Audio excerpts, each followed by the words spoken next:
Hi. Hi, everybody. How are you?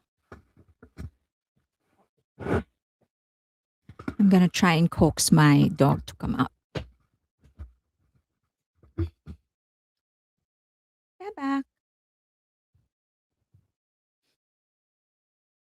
Get back. Yay.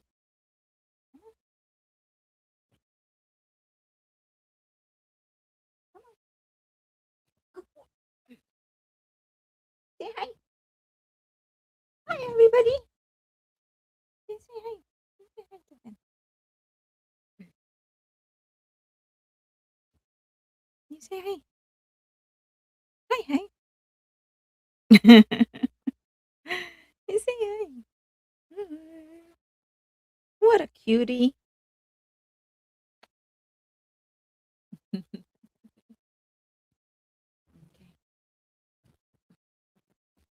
Okay. Hi, everyone. How are you? Okay. Let me say hi to everybody. I am Claudia, Leah, Hanako Grace, Norwegian Wood, and the Big Night Sky, Maritz, Leah, Shelling, Marilyn, Elizar, Jax, Robin, Jordan, Lisa, Sinri, Nigma Price, Pia, Maritz, Sylvia, PZ48128, Lady Pink, Chuchuchu Oraya, iCarmi, Nadira, Alicia, Arlene, Fire Butterfly, Seda, Lindsay, Rani, OSP, CMB Family, Fire Butterfly, Pia Anderson, Marilyn, Nikon Lady, Helene, Becky, BTS 7 plus 1, Taryn, Army Corps, Tracy Dowd, Helena, Hanako Grace, Jean, Nadira, Lorena, BTS 7 plus 1. Lorena is on Twitch. BTS 7 plus 1, HHK, Seda, Jolie, Mina,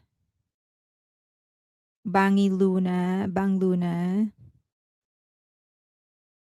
Michelle Santiago, Sinri, Becky Beck, Multistan, Robin Carr, Norwegian Wood, Iron, Rona Nicolas, Lindsay,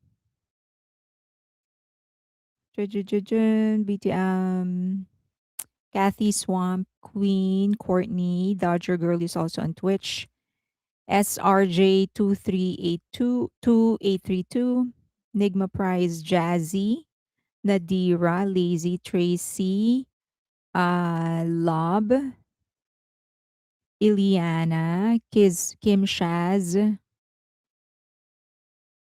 mhm, Liliaba, 5061, Carla Girl, Eliz, Jasmine Rose, MLB,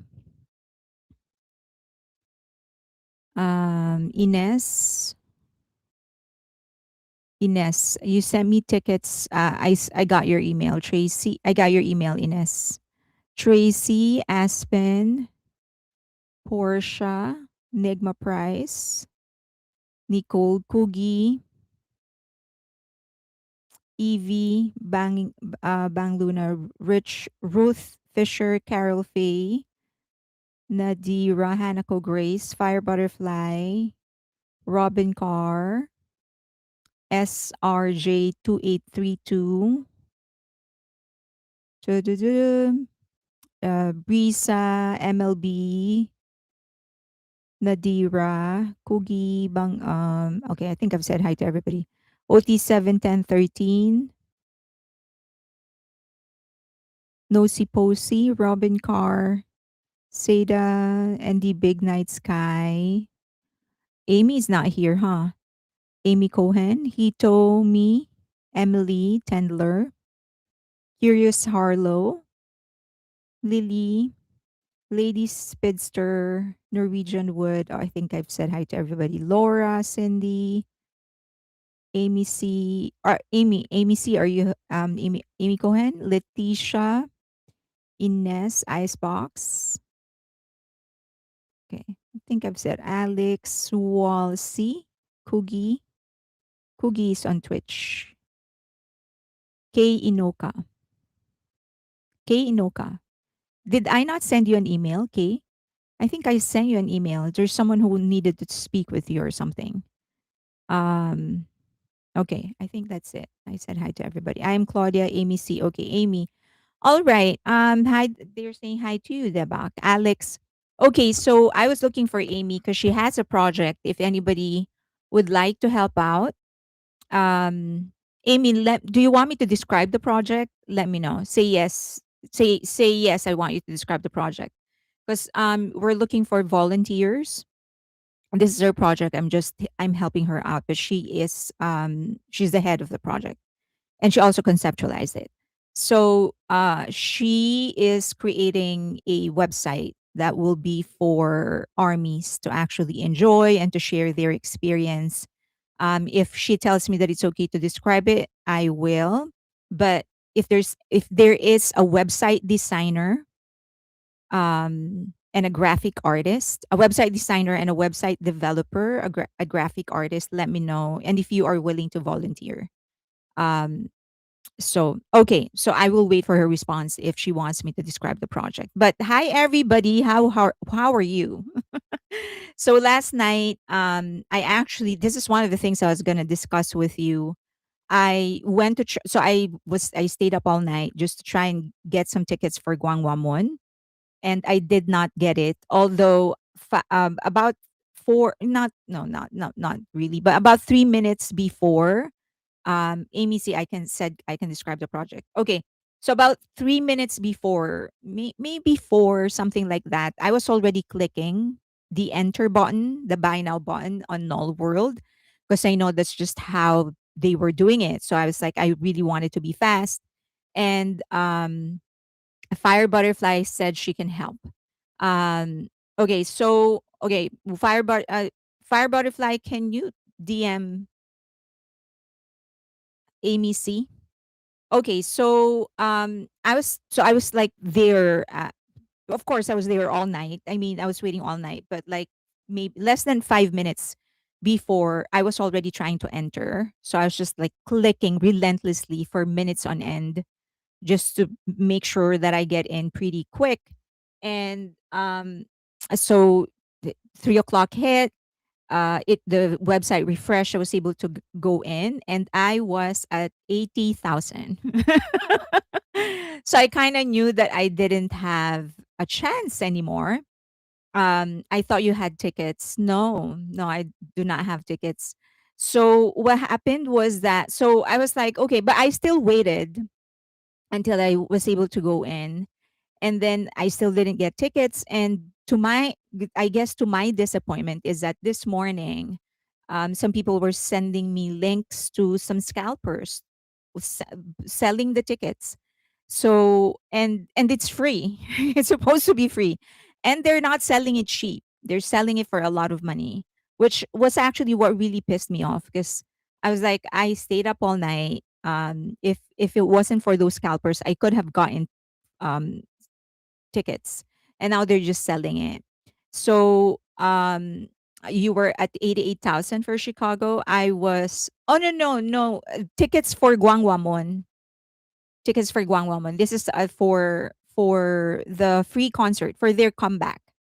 So I was like, it would have been a different story if it had gone to other armies, like, armies that are really there, just just like me, just wanting to get one ticket so that we can all watch their comeback. And I think what really pissed me off is the fact that it went to scalpers. So now they're like selling it for thousands. So it's just a little disheartening because I thought Ticketmaster was bad. this is this is way worse because I don't understand how one person could have this many tickets. So and then they would constantly, and the thing is that they would, if once you get in, they give you 10 minutes. 10 minutes to wait and buy your ticket, and if you don't finish in 10 minutes you get kicked out. And then you have these scalpers that they have like hundreds of thousands of tickets on their platform, on their website, selling it for thousands of dollars. And so that was like, come on, I thought you were trying to solve this problem. And then the other thing is that I realized that one of the things that contributed to it was that it was because it was open to anybody. You do not need to be a member if you don't need US BTS membership on Weverse to be able to buy the ticket. Not that it's going to lessen the scalpers, but it was just I was really pissed off. And then but it's okay. I mean, the reason I have my daughter with me was that I kind of anticipated this was going to happen. So if what so the plan is for my daughter and I to, if there is like a line somewhere where we can just stand, even if it's outside the perimeter area, I would line up like days before, and my daughter and I will just take turns. So, 4 hours, 4 hours, I guess wait in line for 4 hours. Then she will wait in line for 4 hours, and I'll wait in line for 4 hours. So we'll do that if there is like a line for me to actually go and see it. If we will be even allowed to just stand there and watch them, then I'll do that. Um, but yeah, it was just like disheartening that you would see all thousands of tickets available, and it's not like there's a lot. I think they release like, I don't know, maybe 18,000, 15,000, or something like 20 maybe. So and then yeah, and then thousands actually went to scalpers. So it sucks, and it's just it would have been a different story had it been just other armies who were just faster. They have faster internet. That's fine, but yeah, you see all of these scalpers. It's just okay. Is there a way to report them, reseller, scalper, to HYBE or no? Hopefully, there is a way to at least blacklist them from further events or something. I mean, a lot of armies are already reporting them, so it's not like they're hiding. That's the thing. They're out in the open, on X, on Facebook, on different forums. So they're not doing this as a secret operation. A lot of people don't knows them, but the only way to do it is to just go through the proper channels. You get a link and then you send it to HYBE. Hi, I won tickets from Weavers. Hope to see you here in Seoul. You can stay at the balcony at the Contemporary History Museum. Yeah, that's one of the places that we're going to be exploring. But I kind of anticipated it was going to happen. So that's why I have my daughter with me, because the plan was, if there is a spot, we can actually just wait in. My daughter and I are going to take turns. So for as long as there's a way, I'll find it. And then at the end of it, she's not a real fan of BTS anymore. She's into Stray Kids. So what's going to happen is that I will be the one that will be watching the show, and then she'll just record from the room where we will be checking in. So let's see what's going to happen. Just irritating, absolutely irritating that happened. It would have been another story if it was just went to armies, fair and square. They had faster internet, that's fine. But having all of these scalpers, it's just, huh? Okay, one per person and all that, but people get around the rules all the time, all the time, all the time. I mean, even in Goyang, there's still the scalpers are still around. They're still trying to sell their tickets. So, and a lot of, including me, I'm still ticketing. Like every waking hour, I would still queue up on the website to try and get a ticket. And there's still a lot of scalpers. So, okay. Fighting, yeah. Yeah. It's not going to stop me. I mean, I've told you that I just want to enjoy their comeback. So I'm not gonna let all of these things get in, like, spoil my mood. Especially once I start preparing to go to Korea, which I already am doing. So it's fine. I'll get over. It's just irritating that that happened. I wish it was just other armies. Had it been other armies, it would have been fine. But okay. Um, I thought you couldn't use those tickets unless they can be matched to your ID. So what they do is they turn over the account to you. They create many accounts and then they'll turn over the account to you and you can register your information once you have the account. So for example, so there is facial recognition.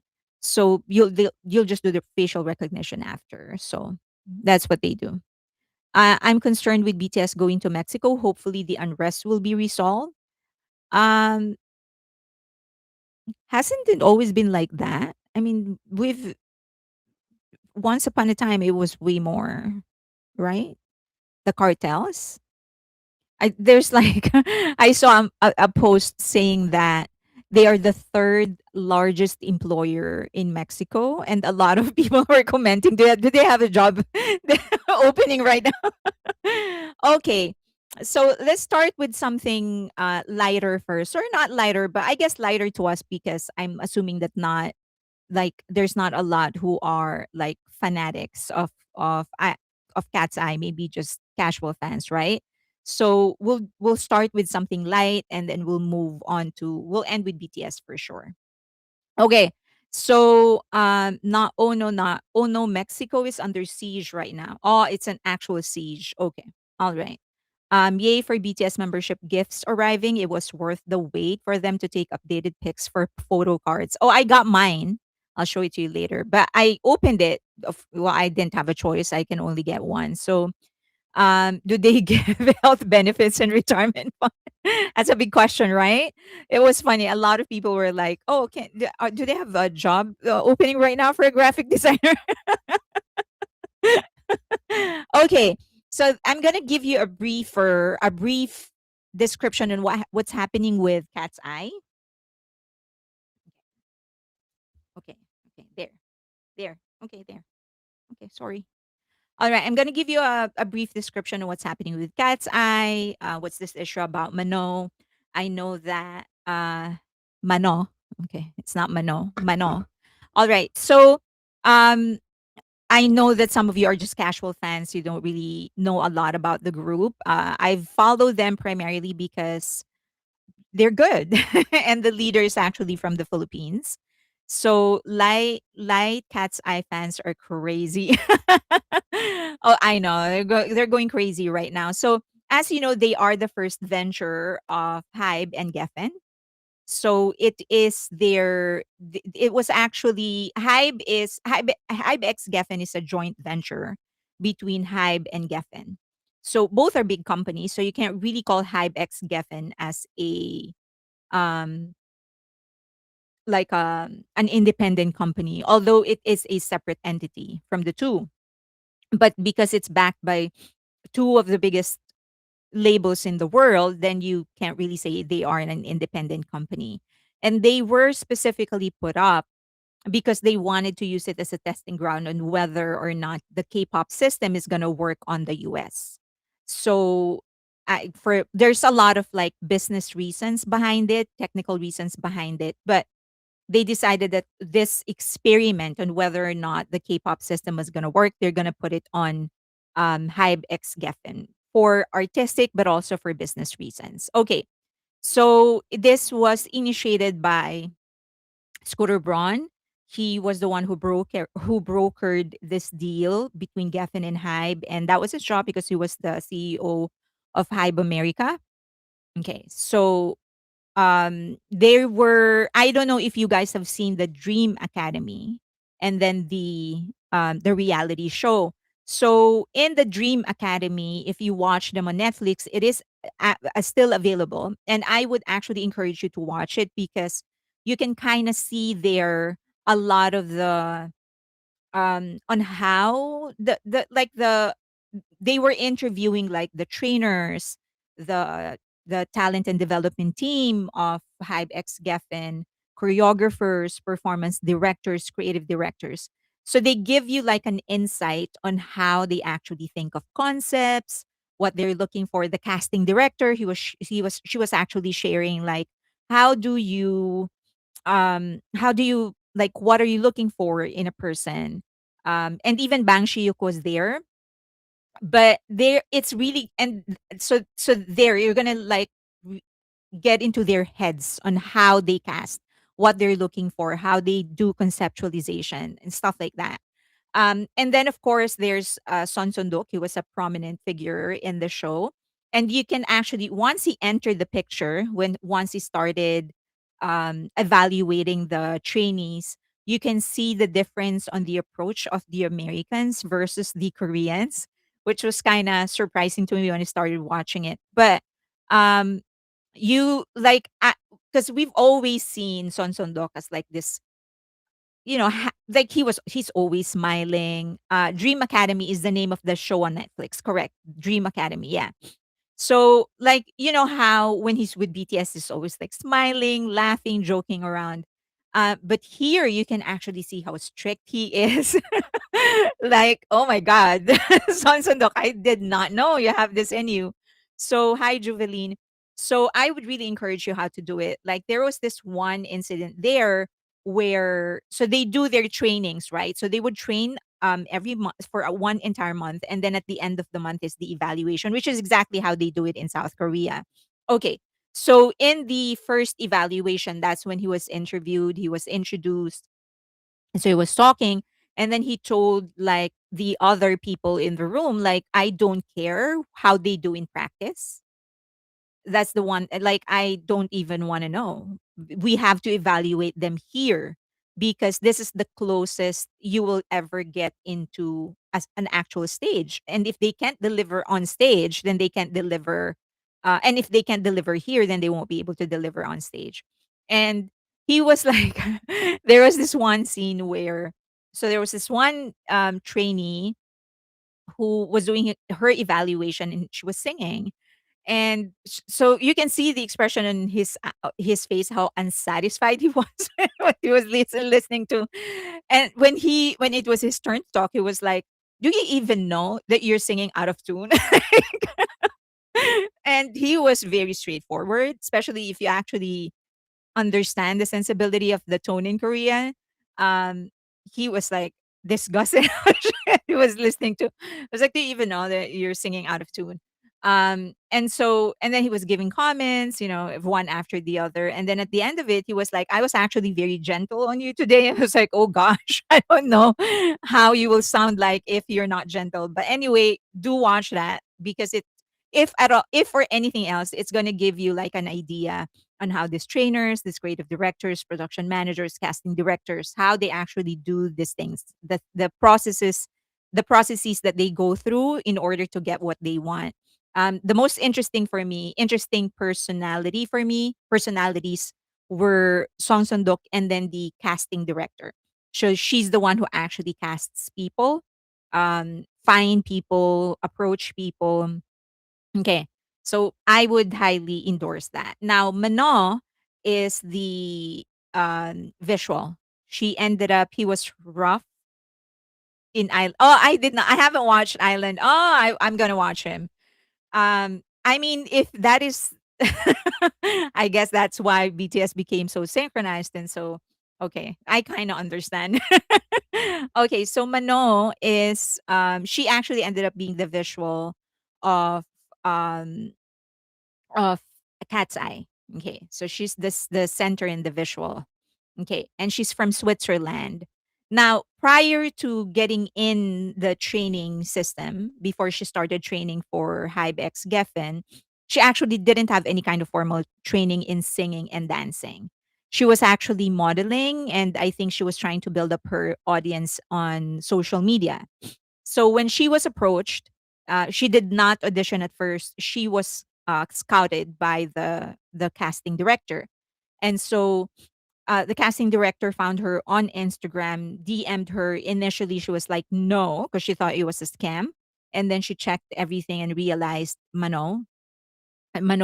checked her credentials, the person that DM'd her, and then realized, oh my God, this is like real thing. This is the real deal. And in her initial interview, she was like, I know. And I guess this was like in the early stages of the training, if not before the formal training. She said that I have a feeling I'm going to get into the group. Well, her feeling was correct. And then the other thing was that, after that, when she realized that it was legit, she called the casting director and she said, "Okay, I want to I want to audition." So when she auditioned, they realized what was glaringly obvious, that she didn't really have any formal training. She wasn't really a dancer. She wasn't really a singer. So they had a lot to work on. So the initial batch of trainees were sent to the initial was sent to Los Angeles, and so that's where they would do their training. And from the get go, I think they pretty much know what they were getting. At least they were told what they were getting themselves into. Like it was 12 to 16 hour grind, and a lot of the trainees were actually describing it to their guardians, to their parents, like, oh, we had like 30-minute break in between, stuff like that. So, um, initially she wasn't sent to LA yet. They decided to work on her in Switzerland when she was still in Switzerland, just to get some foundations going, because she was really raw. She didn't know anything about dancing and singing. So she was really, really raw. Now, after the first person was eliminated, they brought her to LA. Okay. Now, um, initially, the trainers, they were all very open about the fact that, she doesn't have her skill level up there. She definitely has the talent, and she definitely has the star quality. And then you have Bang Shi-yuk saying that a lot of people think that you have to be the best singer or the best dancer to actually get into a group. And he said no, for him the number one thing is star quality. She's got it, obviously, because she is constantly uh, named the one of the best, if not the most popular um, member of the group. Now, during practices, she missed several practices, and this is where the initial image of her was built. She missed several trainings, and be she was so of course the other, as you know, the other members there, the other trainees were Latinos, Asians. I think there were very, very few, um very, very few. Oh, no, no, no. I stand correct. No, no, there were a lot of Americans there as well. I'd say it's an even split between Latinos, Asians, and Americans mixed with other ethnicities. So, but she definitely is, I think, the only one from Switzerland. Okay, now allegedly, so that sort of became an issue for other members, for other trainees, because why are you missing practices when we are here grinding ourselves to death? Right? Like a lot of them had injuries, they would practice and show up even if they were sick and stuff like that. And their parents would try to stop them especially the minor ones, but it's just them. They really wanted to go. They didn't want to miss a day of practice. And so a lot of people sort of took an issue with her just taking the liberty to take the day off when she's feeling tired. And that was when the cultural background of Switzerland came about. Allegedly, apparently in Switzerland, they're kind of more relaxed and more lax when it comes to taking a day off. Like if you're feeling tired, you you have up to 3 days without being asked for a medical certificate. And so it's like it's very common for a lot of Swiss to just take the day off if they're really feeling tired, even if they're not like down with a fever or anything. So she has that culture in her. She did not know any better. She's very, very young. Um, so so so yeah, so that became an issue. Like what, just because you're tired? Like we're all tired. So that was like what you will hear from other people. And there was this actually, I can't remember her name, but she's American, but she's into hip hop. She's African American, and she was actually, to my in my opinion, I think she should have made it, but because she's really a good rapper. like really great. Like, and she's well respected in the dance community. And she was like down a lot of times, but she kept on showing up to practices.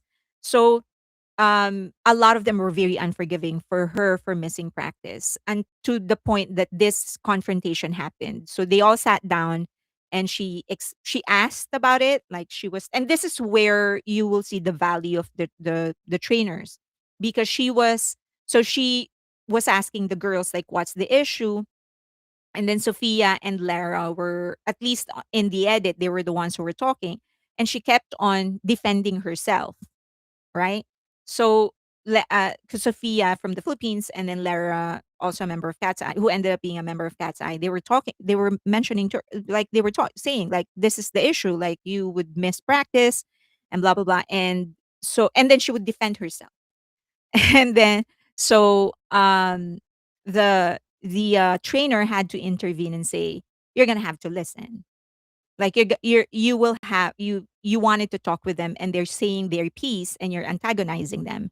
And even if what you're saying is legit, you still have to first listen, let them finish, and then you try to explain and give your side of the story. So, however, I did some research. I only asked one person from Switzerland, because I only know one person from Switzerland, about this culture of taking the liberty of just taking the day off. And he said that, yeah, it's pretty much lenient when it comes to taking a day, 2 or 3 days off, because you're not asked for a medical certificate, and they're very particular about mental health. So it's like, it's not usually not questioned, and it's not just work but also in school. So that was like the main issue. However, after that, she kind of shaped up. And oh yeah, and the Swiss, this my friend, well, more like an acquaintance, he kind of explained that this is predicated on the commitment to quality and output. So it's not like they're all lazy. It's just that there is an understanding that you do need to reach a certain level of quality. Um, so you kind of have to prove yourself, so that when you're taking this stuff like this, the day off and stuff, you're not questioned. Okay. So after that, she did shape up, and this is like Lara talking about, like, okay, I'm gonna forget everything. I just need you to show up and make sure that you're actually going to deliver on what you committed to the group. Okay, so she eventually accepted that Asians work their body to death. It's not like, not just Asians, but also um like, I guess everybody else. So she kind of accepted that, and she kind of adjusted to it. She kind of realized, okay, this is their culture, and this is a K-pop system that she's joining. So she did shape up, and she eventually made the group. However, in the course of that training, there were several times when the trainers would say, yeah, her skill level is not the same as the others. At some point, one of the trainers even said, I wouldn't even put her in the group, because she may have the star quality, but she's still not there yet when it comes to skill. But anyway, she made it. She became the center, and she is considered the most popular. Sometimes it's Sophia, but it's one and two. But for the most part, it is her. So you know she has the star quality. And if you would go back and remember what Bang Shiyuk said, that he's always looking for star quality, well, he has it with her. Okay. So now the thing was that she is allegedly, I don't count, it's just that some fans do. And according to their tally, she misses the most official schedule. It could sometimes it's injury. In fact, she wasn't in the shoot for one of their major music videos, which is Gabriela. So in the dance performance video, she was not there. So some people, so they said it's because she was injured, but then there were other things as well. Now, the other members also missed practice. I don't count. Like, I just watch them. I'm not really particular. Like, oh, I'm not keeping track of who's not there and who's there. So these are just some of the feedback. So other members have missed major commitments as well. So there, I think Daniela actually missed several um I think Lara also missed several. But okay, so now last week, Cat's Eye, Hybe and Geffen released a statement saying that um um that she is not she's going to go on hiatus to attend to her health and to her wellness, and that this was that they're fully supporting that decision. Okay.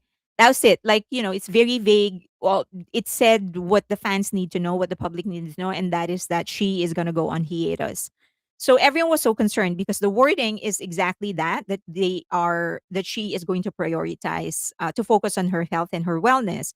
So a lot of people were asking, like, is she sick or whatever? And then she released her statement stating that she is okay. Like, she's not sick. She's okay, and she's taking care of herself. And then she said, thank you for checking in. Sometimes things unfold in ways we don't fully control, but I'm trusting the bigger picture. Thank you for standing by me. I love you endlessly and can't wait to see you again. Okay. And then now the father of Daniela, which is the main dancer of the group, started responding to comments of fans, and the response some of his responses was like, very sus. So, that is him, Rafael. So he said something like, five is okay too, because there are six members. Five is okay too. And he also said, like, we need girls who can grind. Cat's Eye is a powerhouse. The show must go on. And then he also said something like, come back when you are ready to work. Something like that. So, and then wishing Mano the best on her hiatus.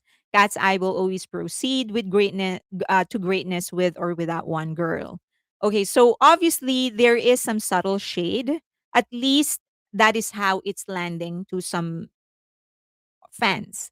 Like, why are you talking about five is okay to or whatever? Um, it led to some speculation that Daniela isn't in good terms with her, that there are some complaints about her not attending some official commitments and stuff like that. Um, the father also left a comment on a fan poll asking who's the better dancer, Daniela or Lisa. And then he said, if you have to ask Daniela, much better trained, plus she's also Latina, major advantage against Asian dancers. Her hips are untouchable. So things like that. Okay. So now that's where the commotion is coming from. Now fans of Cat's Eye are asking for the fandom to boycott the entirety of Cat's Eye. So, which I don't understand, because well, anyway, so that is the situation. NDAs for parents. Yeah, so I think this what actually fueled the fire was the father responding to these comments, saying something like, five is okay too. You shouldn't be saying that. Um, but I don't know. Maybe it's cultural. Maybe that's just how they talk. I don't know. But that's certainly what actually fueled the fire, and sort of um started this discussion about maybe it's not voluntary. Maybe she doesn't really want to go on hiatus, but she's being made to go on hiatus. So that is the situation with Kasai. These people demanding is so ridiculous and immature. Yeah, I mean, what if she's really just, maybe it's not physical problem on her end. Maybe she just really needs to prioritize her mental health, and she needs a break. I don't know. And I really have no idea what's happening. And but I thought I'd give you a background on what the issue is, and encourage you to actually watch Dream Academy, because that it's a great show just to see how the process actually happens. How are we sure this isn't just a troll pretending to be her dad? I think she's been known to be her dad. She herself mentioned it, and there are different narratives. There are narratives that she's not in good terms, Daniela. She's not in good terms with her dad. There are narratives that they're actually in good terms. So, you know. We also don't know if Mano had health issues that is not known. Yeah. Well, she said she's healthy, but she did say that she's taking care of herself. So there is an issue there. It's very vague. She said things don't unfold the way you want to, but I'm trusting the bigger picture. And she has posted on Weaver several times. Um, Now they're questioning everybody, what, like, why are the other members not saying anything or whatever. I'm like, because whatever it is that they say, it will be misinterpreted. So might as well just keep quiet. So, okay, the name of the show, Netflix show, is Pop Star Academy. The name of the Netflix show is Pop Star Academy. It's so ridiculous. Each faction probably pushes their own story. Probably. Her dad is corny as a grown adult. Why is he fanning the flames? I read somewhere that dad account was eventually deleted and recreated. Yeah. So I guess some fans reported his account. It was taken down, so he just created a new one. And then he's back to act to like commenting. Didn't that get a lot of death threats? Yes. So do you want to go down, baby? Okay. Then say bye bye. You have to say bye bye first. You have to say bye bye. Okay.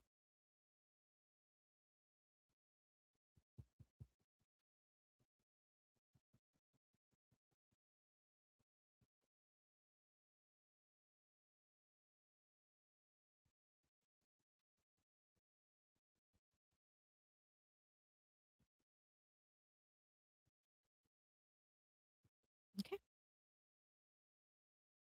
Love you. Okay.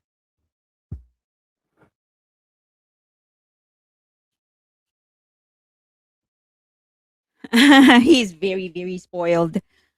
Okay. All right. So as for whether you like their music or not, I guess everyone has their own taste. Um, so yeah, I guess for some people it is trash. For some people they like it. Okay. So Mano is a star. I think she should do whatever is mentally healthy for her. I personally don't think this group is for her. Oh, interesting. Okay, so that's for Cat's Eye. Just a brief explanation on what's going on. I have nothing to add. I don't know what's happening. So uh in between this and BTS's comeback and the preparation for going to Korea and then writing the book, I have a lot. So I just want to support them because I like them and the leader is from the Philippines. So I will support them. Let's see what's going to happen. I'm not invested in them as a group at the end of the day. Same here. I mean, I'm invested in I support Sophia. So so there you go. Okay. Next maybe we can probably do news and updates. I'm so glad Bangtan parents are so classy and their Fs are valuable. I love Sophia. So go Sophia. How is your book, by the way? So there are two books that I'm working on. In the novel that I'm working on, I kind of showed some pages of it in the live stream last Friday. They saw that I have like 420 pages done already. I need to revisit them. Just like and then there are some stuff that I haven't written. Um, because there are some, I don't know if you know this, but for some writers, sometimes a paragraph can actually take us days to write. Like you can't get it right. So that happens. And in here, I'm actually stuck. I have an original opening for the novel, which I changed my mind about. So I'm trashing the original opening and then replacing it with something else. But I'll let you know about that. And then the other one, 2023 Gwangwamun, I also discussed that in the live stream. And there are some things that I need, which I will be discussing on Wednesday. Um, I did raise some funds to pay some people for the research for the website design. So let's see. Okay, but that will be for Wednesday. Writer's block is real. Yeah, I guess you can call it writer's block, or sometimes you can't just like there's a certain feeling that you want that you can't find or get, so you have to keep on writing and writing. Um Writer's block actually doesn't really happen to me. It's more like really me not being able to get the words that I want. I guess that's writer's block anyway. Okay. So let's go to news and updates. I'm writing a novel of my life and it is taking forever. I have uh first two chapters done. I hear you, Miss Fairlane. Good luck to you. Okay. Now let's do news and updates first. So the most streamed K-pop boy groups each generation. This is kind of when this was sent to me, I was like, wow. Okay. So second gen, it's Big Bang 2.52 billion. And then third gen, BTS 47 billion. And then fourth gen, Stray Kids 13.65 billion. And then fifth gen is Boy Next Door, 810 million. Are you an outliner or a pansai? An outliner. Yeah, I do an outline. Yes. Okay, so fans should let the Cat's Eye members deal with it. Not, yeah, I think they should deal with it on its own.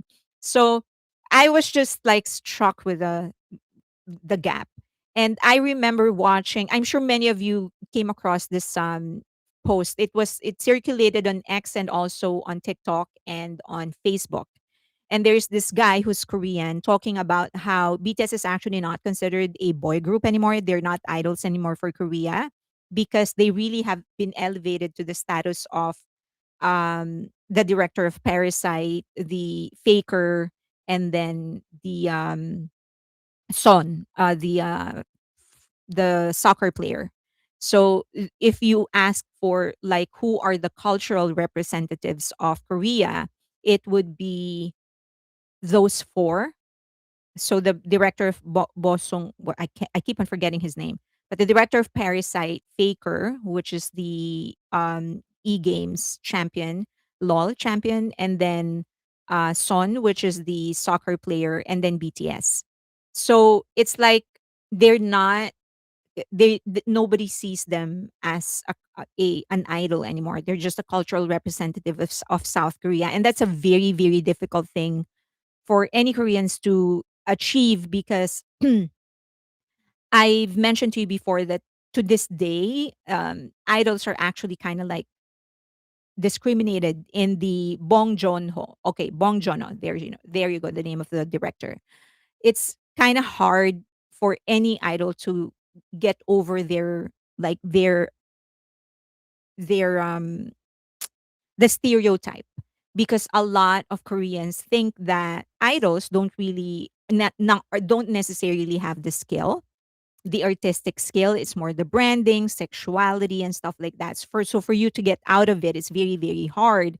That is why I think 3 years prior, maybe four, the Ijuno, which is the former member, not former, but the member of 2PM, he managed to cross over to acting, and he became the very very first idol to win the Blue Dragon Award, I think, or one of those like prestigious awards in South Korea. That was like a breakthrough moment because usually no matter how good you are in acting, you don't really get the recognition because you are discriminated. So for BTS to actually get to that level, that's almost like a miracle in South Korea. But he said like nobody sees them as an idol anymore, and whenever I see numbers like this, I kind of realize, yeah, I understand. That is just like if I have the time and if I find that clip, I'll show you. But I think it was originally posted on TikTok and then circulated on X, Facebook, and IG.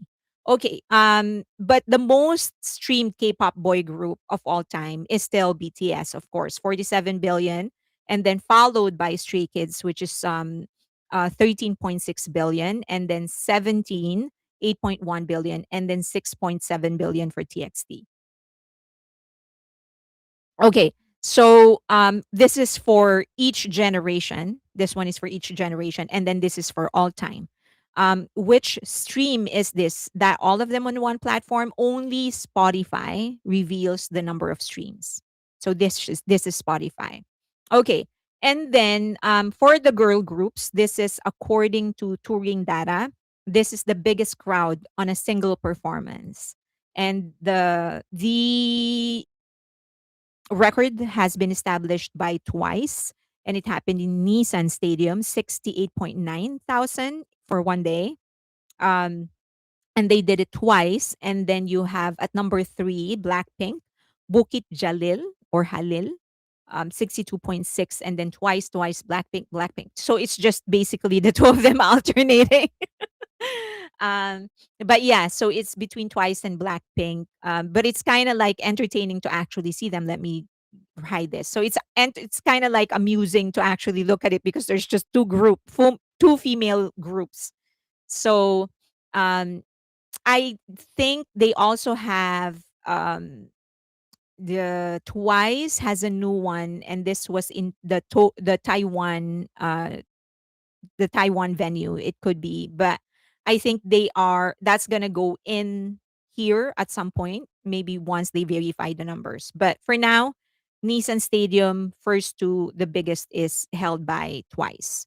Um, and this is verified by touring data. Notice three of the four boy groups are HYBE artists, right? Jazzy, what's the name of the video? That chart is a good example of Twice's work ethic. It is a good example of their work ethic, correct? Okay. So now I this was actually a huge issue because IFPI released some of their data. I won't be able to do IFPI today because I got an incomplete uh, report. So I'm going to wait until I get the complete report before I do that. But they actually released, so Polestar, IFPI have released some of their data already. And in there, they actually showed that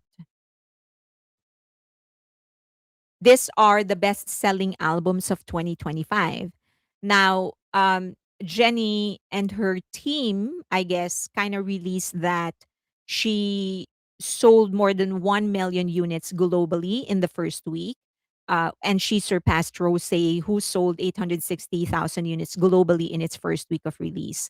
And so there's Hits Daily Double, who was very safe in their post when they announced that she racked up an eye-popping 450,000 in global pre-order. That set includes collabs with others. Okay.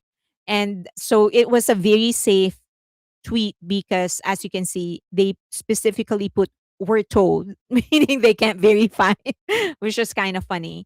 And then there is another post. I guess this was made by her team saying that she's the most streamed artist in Spotify with 6.8 billion. And I actually didn't have to double check because, of course, that's Taylor Swift. So it is not true. She may be the most streamed K pop female solo act, but definitely not the most streamed female act in Spotify for 2025. And this is the list that IFPI released, and her record was questioned because it bottomed at 1.07. It was IVE. So people were asking, if you got 1 million in your first week, by now you should have at least 1.1 million, right? At least. So you didn't get it means the numbers were not correct. Now, the other reasoning could be probably they're counting units and not physical sales, meaning it included the streams. That's a possibility, right? Maybe that's their explanation, just to give her the benefit of the doubt. And then the other thing is that maybe she didn't know that it's not it, that the number is inaccurate, and she was just being fed the information and she was just going by it. Who knows? But that was like a huge thing that happened. After this, there were other things that popped up about some inaccurate claims. I'm not going to go through them. Some of them are pretty minor. Like I think some of them are like too minor to even bother. But there were other inaccurate things that went out on social media, be in reference to her claims that have been proven to be incorrect. In fact, even the claim of Blackpink that they had like 70,000 in um uh Wembley, of course, is not apparently that was incorrect. But I think this only highlights one important thing, is that because in social media you can just post anything, and the in like Twitter, the worst that you can get is a community note. It's not like you're going to get suspended or anything. um but the wrong information can spread so fast. So, and there a lot of people are so used to believing posts with no reference, like no source. And even if they give a source, sometimes it's not a reliable source. So be careful on the records that you believe in, the records that you retweet, because it's just so easy for people to make up something when it comes to things like this. Okay, when I asked a query about BTS concerts and my comment got deleted, wonder why? I wonder why. Wembley, Blackpink have 68K official. Check your source. Um, Give me the source. Okay, so another thing is, the other thing is that we in the 17 has a concert and they are going to have a concert in National Stadium. This is the biggest stadium in Singapore. So this is the stage layout. And I think one of the concerns that were brought up by the media and then echoed by many fans is how this is half the stadium. Less than half the stadium. So why book the stadium in the first place? So they are essentially they did the horizontal layout, which is their prerogative. Um, I do think this is already sold out. So I don't think the any tickets you will be able to find any tickets. I think it's already sold out. But the point is that the the prestige of having a stadium tour goes down primarily because a lot of K-pop groups, and 17 is not the first one, to book a stadium and then do half of it, or some of them would book or and only sell half of the tickets. Um, and then the other thing is that the some of them would book an arena and then cover the third portion, the third floor. So you only have the floor and then the lower level. So it's like, you know, so many artists, so many K-pop artists are so obsessed about um getting claiming the name that we're losing the substance of what's actually happening, of what they're actually achieving, because so many groups would book a bigger stadium or a bigger venue only to sell half of the tickets. So, yeah, it's just like, why not just book a venue that you can really maximize instead of forcing it like this? So, okay, so that's the issue. Goyang Stadium looks like this, so I'm confused about the problem. Goyang Stadium does not look like this. So in Goyang Stadium, it is 360. So they're actually maximizing the entire thing, which is in itself a big problem for BTS, because, well, a big problem I guess for South Korea, because had they finished the stadium that they were supposed to finish, they could have sold like 150,000 more tickets, and that's like 50 million down the drain that they didn't get. Goyang is just so like small for who they are, but for the demand that they actually that would justify the demand that they have. So this one is a national stadium, which is a 360. Like they could have maximized the entire thing, or at least do the usual setup, which is just put the stage on the narrowest end of the stadium, and then just like sell the arena, like three-fourths of the arena at the very least. But here they put the stage horizontal and they're only selling less than half. Um, I looked around. BBC did report that Blackpink had about 70K Wembley, but it may not be an official number. It's not an official number. I saw that the BTS concert on YouTube, it was half the stadium, and I did not understand why. I don't know what stadium you're talking about. If you give me the link, I would be happy to watch. But this is sold out now. So for 17, so if you're planning to watch, sorry, but I did check there, it's already sold out. Um, and I think this is their encore concert. So, okay, next. Do you have questions about it? Not everyone can sell out a stadium. It's something you have to work towards. It's not easy. It is true. Yes, in Black Half official date, 68K first day source Wembley official page, so it's not some fake source. Give me the link. Um, I'm in Canada as well. Man, these groups are so embarrassing. They don't have shame. Goyang Stadium looks like so. I've answered that. Did Wembley even confirm be Blackpink? I don't think they did. Any army here who is outside US, SK, EU. Okay, so let's go through next. So I'm going to answer. I already published the video about this earlier this morning. So I'm going to answer some of the questions that you're asking. And then if you have any questions about the details of the case, the details of the article of Dispatch, ask me. But I'm going to assume that you already know pretty much the details of their article. It's been covered so much. So I'm just going to answer some of the questions that you guys sent me with a disclaimer. I am not a lawyer. Okay. So just this is just a part of your initial research. So there is news about Min applying for seizure of Hive's deposit account, winning 25.5 billion. So it is now being, a lot of people think that that she is asking the court to seize all the bank accounts of Hybe. So, which is pretty humorous, but that's not how it actually works.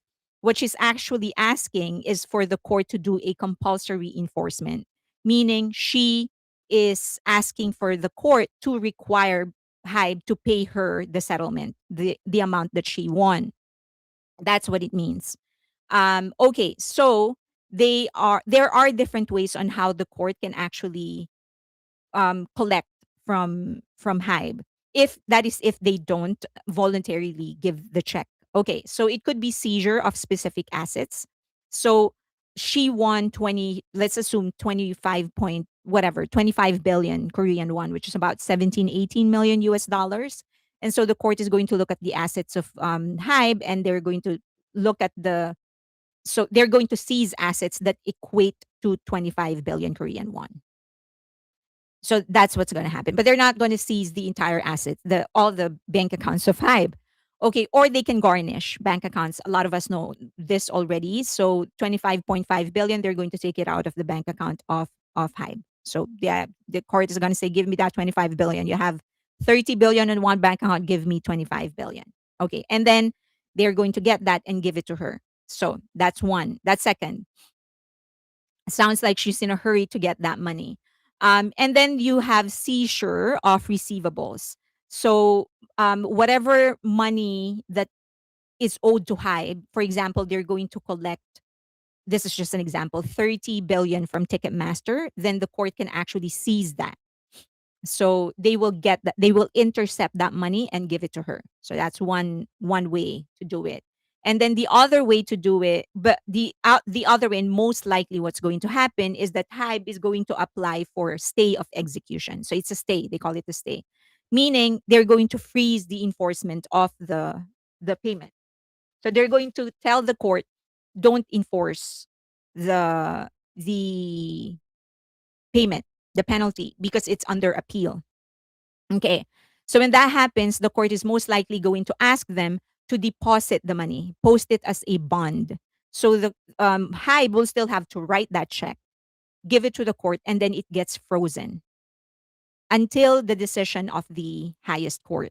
So that's most likely what they're going to be doing. What she is essentially asking the court to do is to not allow HYBE to do a stay or to not pay her right away. So but it's not so she, I mean, she can ask the court, I guess, to seize, to freeze all of HYBE's asset, but the court is not going to grant it. It's a big company, they do need to pay people for their payroll, accounts payables and all of those stuff. So no, it's not the entire bank account, it's just whatever is equivalent to what she is owed. Okay. um didn't Dispatch just release an expose on Min Heejin?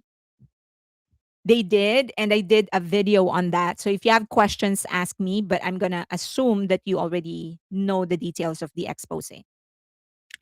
I thought HYBE already did this when they appealed. They probably did, what, as I've said, she's probably asking the court to not grant the freeze, the stay. So she's probably asking the court, grant, no, ask them to give me the money. How is that possible if they are appealing this woman? Why is the court quick in action when it's supportive of MHJ, but many excuse if pro hype? Why is the court quick in action when it's supportive of MHJ, but many excuse if pro hype?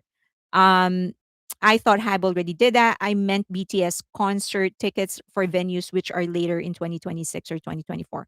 Okay. So if you have questions on what the expose is, ask me. But for now, I'm gonna assume that you all watched it. Jazzy said she watched it. Okay. So now this person asked me, I covered the name because I didn't ask permission if I can actually put it here, although the comment is still on YouTube. And he asked, following up on your comments from your previous live, given the new information we received from Dispatch, do you still feel the girls will be better off outside the door and under MHJ?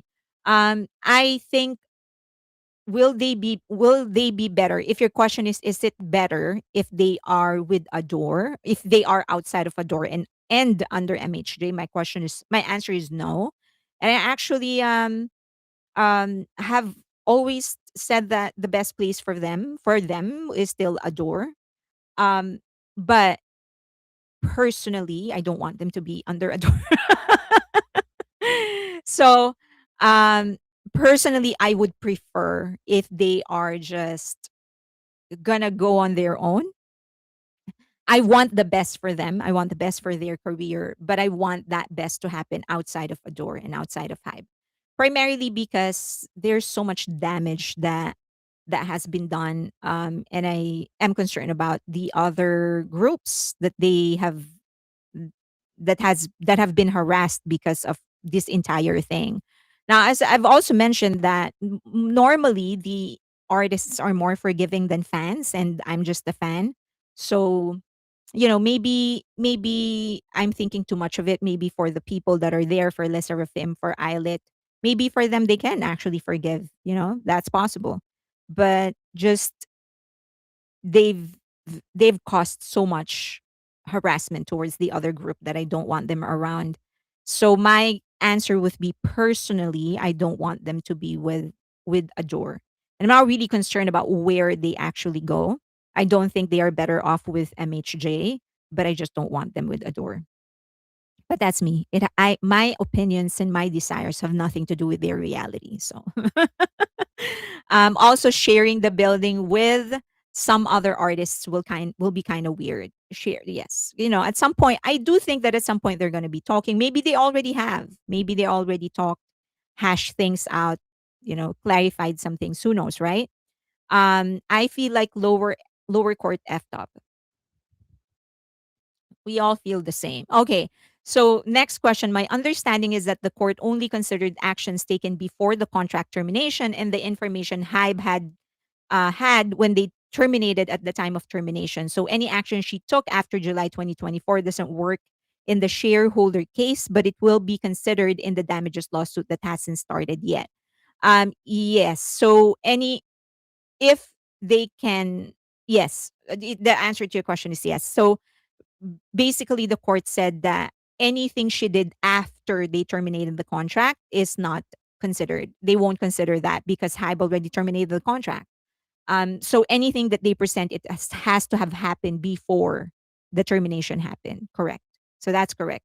However, um, one thing that just a lawyer actually told me is that one thing that we do need to consider is the interpretation. So the it has happened when where the higher court actually disagreed with the interpretation of the lower court.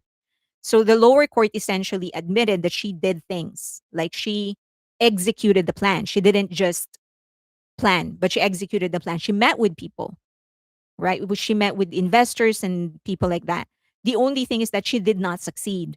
So the court said, because it does not say that in your contract that she will be held liable for breach if she did not succeed, then she didn't commit breach because that's not in your contract. Essentially, they're staying by the book. That's essentially what happened. They said, "Oh, it's not in your contract. She attempted. But in your contract, it did not say that attempting is already breach, which we all, I mean, for me, it's like ridiculous. But I'm just explaining what the lower court, how the lower court interpreted it.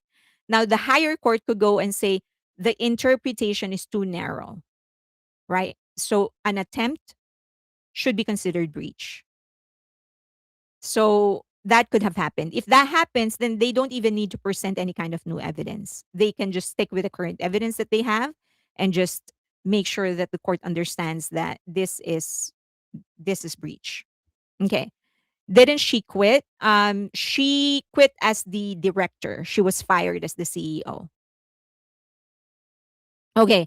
Next, so the meaning of the business should the meaning so meaning that the business should majority be affected or destroyed first before the court rule out it is breach of trust. Would it be dangerous for all businesses in Korea because they already have a case that a CEO plans to destroy a company but still walks away free from responsibility and take home millions or billions of won? Yes, the answer is yes. And that's essentially what the Korean Managers Association said. Many of the other organizations or businesses involved in the entertainment business in the entertainment industry, they're all saying that with this precedent, the court is already specifically saying that anybody in the company can attempt. For as long as they don't succeed, they will not be held legally liable. Or or the court is saying you're going to have to put that in your contract. Then an attempt is breach. So that's essentially what the court said. It's not in your contract. Your contract does not state that an attempt is breach. So she didn't breach. She attempted to breach, she didn't breach. Okay. So one effect that I think will happen is that contracts are going to be tighter and tighter and tighter. Okay. Which is ridiculous. It is ridiculous. Yes, we all agree with that. That's a precedent. That's a very, very dangerous precedent. If you ask me, very, very dangerous. Very dangerous. You're essentially giving um, a license to anybody who signed a contract with any company and a license to attempt to breach their contract. If for as long as they don't succeed, that's fine. So I'm sure contracts are being rewritten now due to this law. Oh, for sure. For sure. The contracts are getting tighter and tighter and tighter because of this. I mean, even because of what happened with New Jeans, I'm sure contracts are getting tighter now because they're learning from all of these cases. In my interview with Ken Sterling, he did say that usually it takes about 10 years for a law or regulation to be tested and perfected. So that's 10 to 15. 10 is actually fast, usually 15 to 20 years, he said. So usually let's just say 10. It takes about 10 years for a law to be perfected or regulations to be perfected. By that time, new factors come in the picture. So then you're going to have to readjust it again. So the law and regulations are always, always, always behind. So it catches up, but it does not it doesn't go before the need.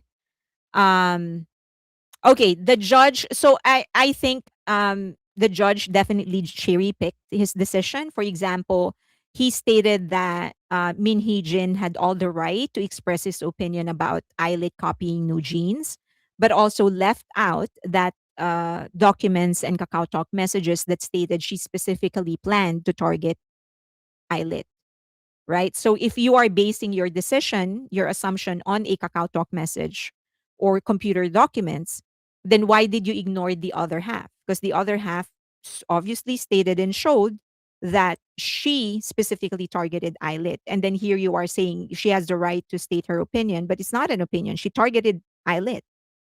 Things like that. So there's a lot of inconsistencies in the way that he prosecuted this. But okay, so another question. So, in short, if they can prove she initiated and started putting this into play before she resigned and exercised put options, then it can be used. But if it was after, then it will have no bearing. The damages lawsuit from HYBE, I am assuming this can definitely be used there, right?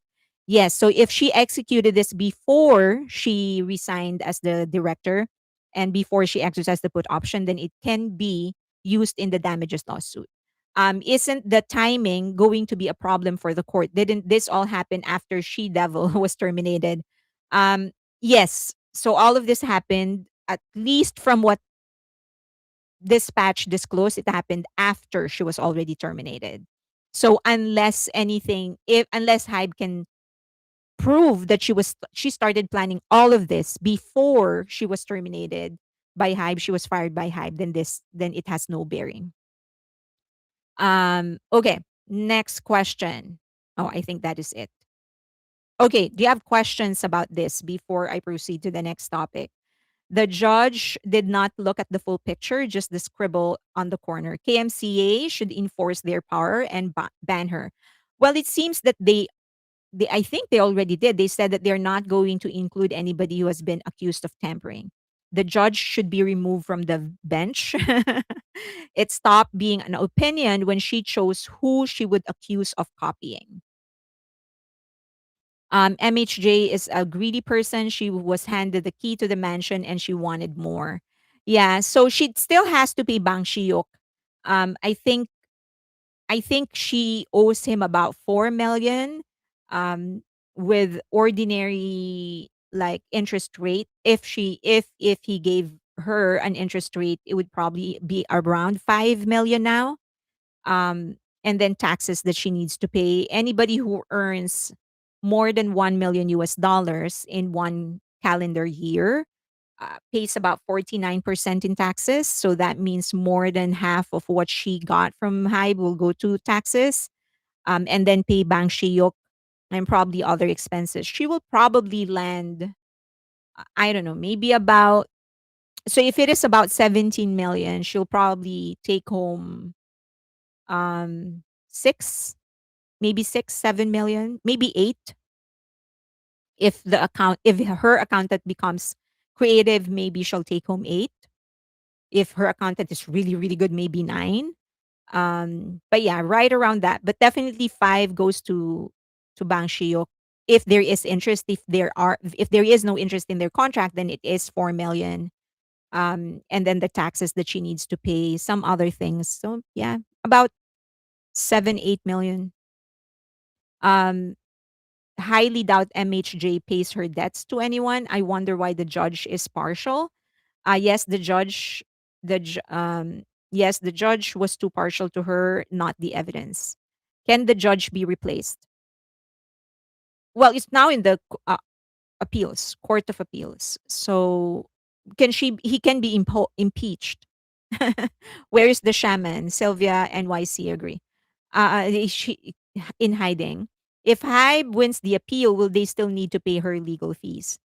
That will be dependent on how the judge is going to rule it. But normally, no. If everything is reversed, usually, if the main result is reversed, then usually everything is reversed. Usually. Okay. Any more questions? If Hybe wins the appeal, will they still need to pay? Yes. Watch MHJ file for the SK version of bankruptcy. The judge works without conscience. He or she does not know the right and wrong. He or she is a mafia favorite. Honestly, just wanting this to just be done with, and I'm with you. I don't want new jeans in a door. What is even the point? The judge should be investigated. This is a so shifting a little to new jeans. It's a branding challenge to Lee Dokyung, which is the new CEO of Adore. I mean, I think the entire IP has already been destroyed. It has no worth. New jeans has no worth anymore.